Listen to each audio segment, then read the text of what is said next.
Muy buenos días. En primer lugar, el agradecimiento al comité organizador del 9º Congreso Panameño de Derecho Procesal por haberme invitado a venir en la mañana de hoy a ofrecer una serie de reflexiones sobre un tema que en lo particular al suscrito le interesa en gran medida, y es sobre los nuevos retos de la casación civil en Panamá. El propósito de la exposición, sobre la cual solamente contamos con 25 minutos, vamos a referirnos brevemente a un aspecto introductorio para entonces abordar la problemática actual que presentamos los abogados litigantes con relación al recurso de casación civil en Panamá, así como unas propuestas de algunas actitudes o reformas que es necesario implementar a fin de que este recurso cumpla con el propósito y el éxito al que se encuentra destinado. En primer lugar, debemos manifestar que modernamente es considerado como un principio universal que los administradores de justicia, en nombre y representación del Estado, es decir, los jueces, no son las personas infalibles que se pensaban que eran durante la Edad Media. Hoy en día se parte de un principio aceptado de que se tratan de seres humanos y que como seres humanos están propensos a cometer errores, equivocaciones, yerros judiciales al momento de emitir sus decisiones judiciales. Pues bien, con la finalidad de contrarrestar esta situación, la doctrina del derecho procesal ha desarrollado lo que se conoce como los medios de impugnación.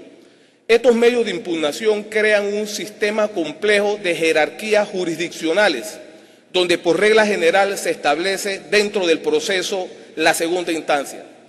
A través de estos medios de impugnación puede la parte que se siente agraviada, afectada por un fallo de primera instancia, promover los recursos ordinarios o extraordinarios que estime oportuno, a fin de que se le enmiende, a fin de que se le reconozca ese perjuicio que se le ha causado en una de las instancias del proceso. Y allí donde viene el tema de los recursos, que tradicionalmente han sido clasificados en recursos ordinarios y recursos extraordinarios. Y la distinción consiste en que el recurso ordinario no tiene causales previamente establecidas en la ley para su procedencia, que por regla general procede contra todo tipo de resoluciones judiciales. Ejemplo de ellos, la apelación y la reconsideración. En cambio, los recursos extraordinarios son aquellos que para poder promoverse es necesario que se invoquen las causales expresamente señaladas por la ley y es preciso que se interpongan contra resoluciones, sentencias o autos expresamente señaladas en la ley. Nuestra legislación dentro de los recursos extraordinarios menciona el recurso de revisión y el recurso de casación, que es el objeto de esta ponencia. Veamos brevemente el concepto del recurso de casación. Por su origen, la palabra casación significa anular, romper, aniquilar, y ello implica que toda corte de casación, una vez reconocido el éxito del recurso de casación, deja sin sus originales efectos la decisión que ha sido impugnada, porque la invalida, porque la anula, ya sea total o parcialmente. Sin el propósito de definirla con toda su complejidad, pero sí con la intención de establecer sus rasgos principales, podemos conceptualizar el recurso de casación como que es un medio extraordinario de impugnación que es confiado a un tribunal especializado, en Panamá la Sala Civil de la Corte Suprema de Justicia, que solamente procede contra autos o sentencias de segunda instancia, salvo el caso excepcional de la casación per saltum, y que esas resoluciones de segunda instancia tienen un error de derecho sustancial o de derecho procesal expresamente consignado en la ley, con la finalidad de enmendar los agravios inferidos a las partes, respetar la defensa del derecho objetivo y unificar la jurisprudencia. Y de esta conceptualización que hemos realizado del recurso de casación también se desprenden los fines del recurso de casación. Se habla, el primer fin, la defensa del derecho objetivo, expresamente reconocida en nuestra legislación, en los artículos 1200 y 1203 del Código Judicial, con la casación en interés de la ley. La segunda finalidad, uniformar la jurisprudencia. El artículo 1162 del Código Judicial es muy claro al señalar que 3 decisiones de la Corte Suprema de Justicia en materia de casación sobre un mismo punto de derecho constituye doctrina probable y los jueces podrán adoptar esas decisiones para casos análogos. Y la tercera finalidad es reparar los agravios inferidos a las partes. Doctrinalmente se dice que con esta finalidad se cumple la función privada del recurso de casación. Características del recurso de casación. Se habla de que es un recurso extraordinario, que es un recurso limitado, que no es una tercera instancia, que es un recurso dispositivo, que la violación ha debido de influir en la parte resolutiva del fallo y que es un recurso formalista. Por razones de tiempo, me es imposible abordar cada una de las 5 primeras características que he mencionado, pero sí quiero hacer un alto con relación a la 6ª característica que entiendo yo puede reflejar la situación actual que tiene el recurso de casación civil frente a la jurisprudencia panameña. Es un recurso formalista. Esta ha sido y seguirá siendo la característica del recurso de casación que mayor crítica ha tenido a nivel de la doctrina procesal moderna. Así, por ejemplo, el autor español y magistrado Manuel Taboada, al momento de referirse a las causas o razones del por qué el recurso de casación tenía poco éxito en cuanto al tema de su admisibilidad, manifestaba lo siguiente: en mi ya larga experiencia como magistrado de la Sala Primera del Tribunal Supremo, he comprobado y sigo comprobando con la natural insatisfacción que ello me produce, cómo muchos recursos de casación por infracción de la ley nacen condenados al fracaso, porque quienes lo prepararon o en su caso lo formalizaron, no han prestado importancia a la enorme trascendencia de la fase de preparación y de interpretación y desdeñaron el estudio de las normas de inexcusable cumplimiento que se exigen tanto para la correcta preparación del recurso como para la formalización del escrito. En Panamá, Erasmo de la Guardia, en un ensayo que publicó en un diario de circulación nacional, al momento de criticar fuertemente las causas por las cuales los abogados no éramos exitosos en la formulación del recurso de casación civil, manifestaba lo siguiente: la experiencia ha demostrado hasta la saciedad que nuestros abogados no realizan el menor esfuerzo por compenetrarse del recurso de casación y ceñirse a sus exigencias. Es raro el caso en que el recurso se presenta debidamente. En cambio, que resulta alarmante el número de aquellos negados por deficiencias de forma, a pesar de lo mucho que se aceptan a regañadientes, sin duda por el exceso de lenidad. Para 1947, este mismo autor, Erasmo de la Guardia, en una obra denominada El recurso de casación, un recurso incomprendido, manifestaba lo siguiente: ¿ha cambiado acaso las cosas? Se contestaba, apenas. Todavía se topa a cada paso el recurso desaliñado, confuso o quizás frondoso, pero al fin inepto. Todavía es patente el reducido interés por compenetrarse con sus elementos y presentarlos en debida forma. Con el propósito de verificar años después si aquellas conclusiones de Erasmo de la Guardia se mantenían vigentes, el suscrito en el año 2002 en una obra denominada Recursos Extraordinarios y Acciones Judiciales, tuvimos la oportunidad de revisar la jurisprudencia de la Sala Civil de la Corte Suprema de Justicia de los años 1991 al año 2000. Y concretamente analizamos la jurisprudencia que iba orientada a recursos de casación que se admitían, recursos de casación que no se admitían y recursos de casación donde se ordenaba su corrección. Luego de ese ensayo, luego de hacer un análisis de un cuadro estadístico, llegamos a la siguiente conclusión.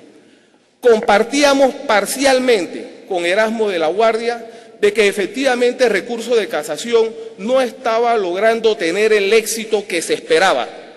Todavía para el año 2002 eran más los recursos que se presentaban que no se admitían, que se mandaban a corregir, que aquellos recursos donde la Corte ordenaba la admisión del mismo.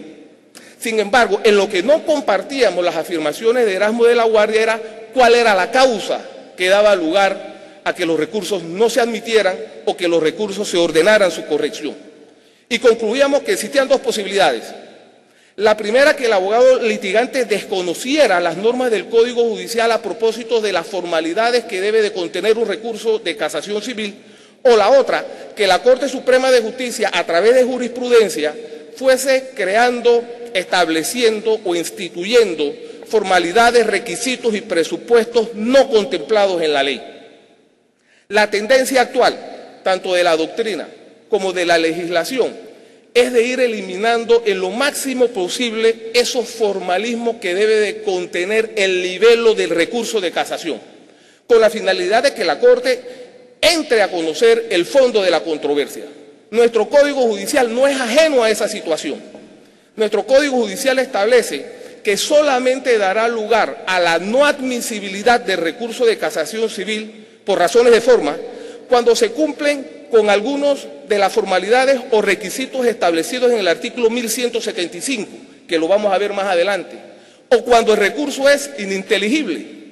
Pero también tenemos normas en el Código Judicial que exhortan a la Corte, antes de pronunciarse sobre la no admisibilidad del recurso, que ordene su corrección, que le indique al casacionista los defectos del recurso y que le otorgue un término de 5 días para que ese casacionista, siguiendo el lineamiento de la Corte Suprema de Justicia, pueda enmendar el libelo contentivo del recurso de casación. Pero también tenemos normas en el Código Judicial que señalan que la Corte no puede dejar de entrar a conocer el fondo de un recurso de casación una vez admitido, alegando temas formales o invocando aspectos tales como que la resolución no era susceptible del recurso de casación. Para la elaboración de esta ponencia, tuve la oportunidad de nuevamente revisar la jurisprudencia de los últimos 5 años de la Corte Suprema de Justicia en materia de admisibilidad del recurso de casación civil. Y la conclusión es la misma a la que llegué en el año 2002. Se están estableciendo vía jurisprudencia formalidades, requisitos, presupuestos que la Corte ha denominado técnica casacional que no encuentra un respaldo jurídico en nuestro ordenamiento jurídico y ha dado como consecuencia que recursos sean ordenados a corregir o que recursos no sean admitidos.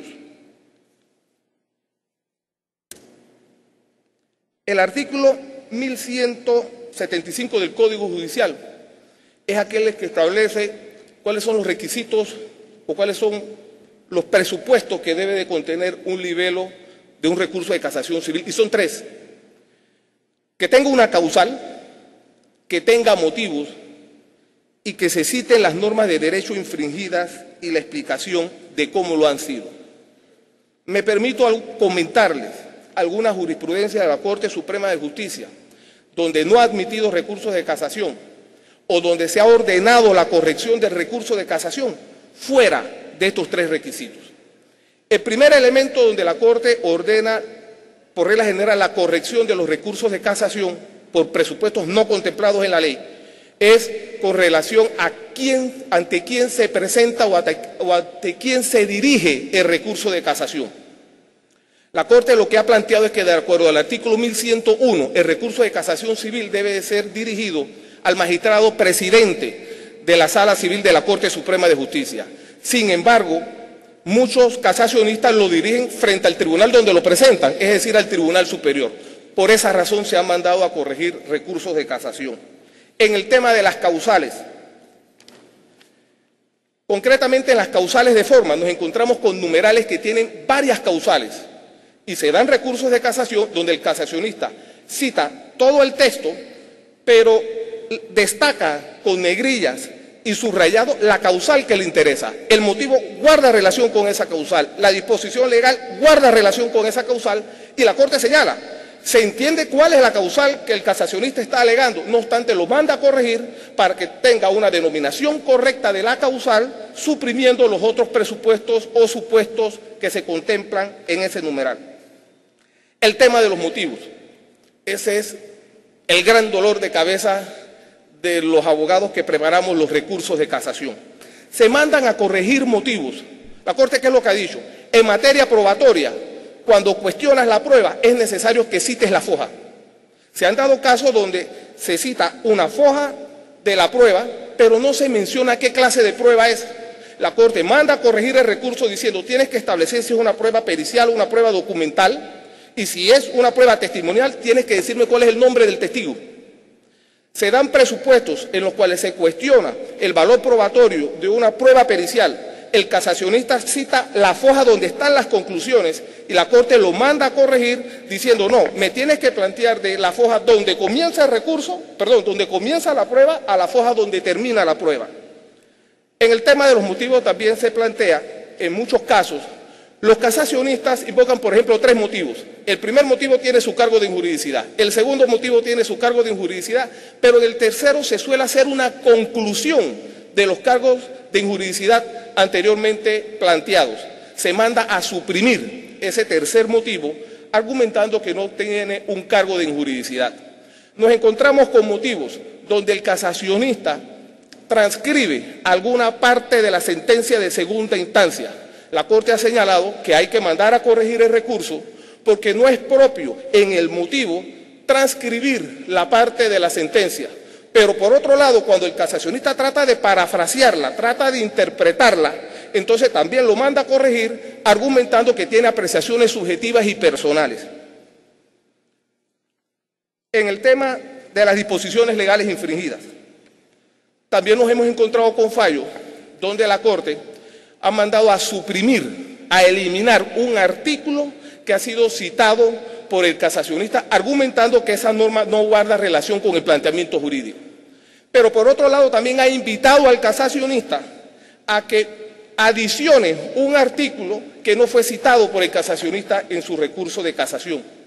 Y en la causal de infracción de normas sustantivas de derecho, en el concepto de error de hecho sobre la existencia de la prueba, existe una jurisprudencia contradictoria. Encontramos con fallos que dicen que es necesario la citación del artículo 780 del Código Judicial que establece cuáles son los medios de prueba, pero por otro lado nos encontramos con jurisprudencia que dice que no puede ser citada esa norma porque esa norma no establece parámetros de valoración probatoria. No es posible, al momento de explicar el concepto de infracción de una disposición legal infringida a juicio de la Corte, transcribir jurisprudencia de la Corte donde se haya analizado el sentido y alcance de esa norma jurídica. No es posible, de acuerdo al criterio de la Corte en el tema de las disposiciones legales infringidas, hacer citas sobre doctrina donde se interpreta o donde se analiza la norma jurídica que se considera infringida. Y existe una causal que se denomina infracción de normas sustantivas de derecho en el concepto de interpretación errónea, donde la Corte ha señalado que es necesario citar como disposición legal infringida de carácter obligatoria aquellas normas 7, 6 y 9 del Código Civil que establecen cómo se interpretan las normas en el derecho penal panameño, en el derecho civil panameño. Y por último, con relación al tema de las disposiciones legales infringidas, no es posible, de acuerdo al criterio de la Corte, que el casacionista al momento de pronunciarse, al momento de referirse a la manera en que se infringió la norma, establezca subpuntos de infracción de esa norma de derecho. En conclusión, de acuerdo a nuestro criterio, la gran mayoría de los recursos de casación que son mandados a corregir o que no se admiten responden a criterios jurisprudenciales que se encuentran al margen de los requisitos que establece el artículo 1175. Si el recurso tiene una causal, si el recurso tiene sus motivos, si el recurso tiene sus disposiciones legales, no es al momento de determinar la admisibilidad de un recurso o no, donde se debe de entrar a conocer si la causal guarda relación con el supuesto jurídico planteado en el recurso de casación, si los motivos tienen el obligante cargo de injuridicidad o no, o si las disposiciones legales guardan relación con el planteamiento jurídico del casacionista. Esa evaluación, ese análisis, ese estudio es propio para otro momento. Y el momento es cuando ya se va a entrar a conocer el fondo del caso en particular. A través de conclusiones que me he permitido elaborar, puedo establecer cuáles son los retos o los nuevos retos del recurso de casación civil. En primer lugar, debemos partir de una realidad, por lo menos que para el suscrito es incuestionable. El órgano encargado de conocer los recursos de casación en materia civil hoy en día ha colapsado, dado la gran cantidad de casos que deben ser resueltos por tan solo 3 magistrados, encargados según la Constitución y la ley de conocer, además de los temas del recurso de casación civil, de una multiplicidad de materias, como por ejemplo habeas corpus, acciones de inconstitucionalidad, advertencias de inconstitucionalidad, apelación en temas de asuntos marítimos, apelación contra decisiones del registro público. Segundo reto. Pero esta ardua y compleja tarea que debe afrontar la Sala Civil de la Corte Suprema de Justicia no debe traducirse en la implementación rigurosa de una serie de requisitos y formalidades que el casacionista debe sortear para que el recurso de casación sea exitoso en cuanto a su etapa de admisibilidad, pues la implementación de formalidades extralegales puede llevar a que este recurso extraordinario y supremo pierda su verdadera esencia, la búsqueda de la recta aplicación de la ley. La implementación de requisitos adicionales por parte de la jurisprudencia en torno a los presupuestos de admisibilidad del recurso de casación civil, más allá de los establecidos en la ley, no parece conveniente en la realidad jurídica panameña, ya que una gran mayoría de los recursos presentados terminan destinados a su no admisibilidad, pero por causas fuera de las establecidas en la ley. Si en materia de justicia se le prometen al ciudadano una serie de mecanismos de tutela a cambio de que no se tome la justicia por sus propias manos, no parece nada loable engañarle después con un mecanismo que impide que sus conflictos sean conocidos vía recurso de casación por el más alto tribunal de justicia de nuestro país, al exigir formalismos y requisitos que no se encuentran en la ley.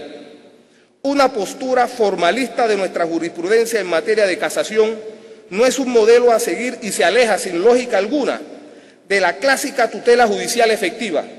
Es importante que el órgano de casación garantice la uniformidad de la jurisprudencia, pero no como un fin en sí mismo, sino como medio a través del cual se alcance la protección del ordenamiento jurídico.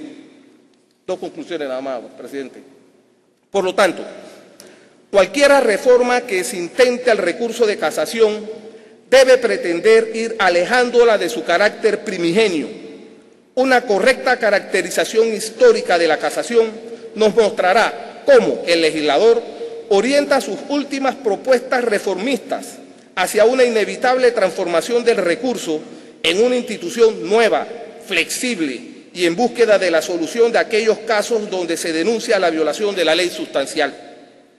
La adopción de decisiones de modificar las normas que regulan la casación civil, abogamos porque se adopte la nueva implementación que el sistema acusatorio penal le ha dado al recurso de casación, donde encontramos normas como el artículo 186, donde se dice que en ningún caso se declarará inadmisible un recurso de casación sin antes haberlo mandado a corregir. En conclusión, de acuerdo al criterio del suscrito, el recurso de casación no es lo que afirmó en 1947 Erasmo de la Guardia hoy en día. No se trata de un recurso de casación incomprendido. Se trata de un recurso de casación que es necesario que cumplan con ciertos requisitos. Esos requisitos son ofrecidos por nuestra legislación. Y si el casacionista, al momento de elaborar su recurso de casación, cumple con esos requisitos, no es viable, no es jurídico y no es justo que por una técnica casacional alejada y que confronta el ordenamiento jurídico no se le admita este extraordinario medio de impugnación. Muchas gracias.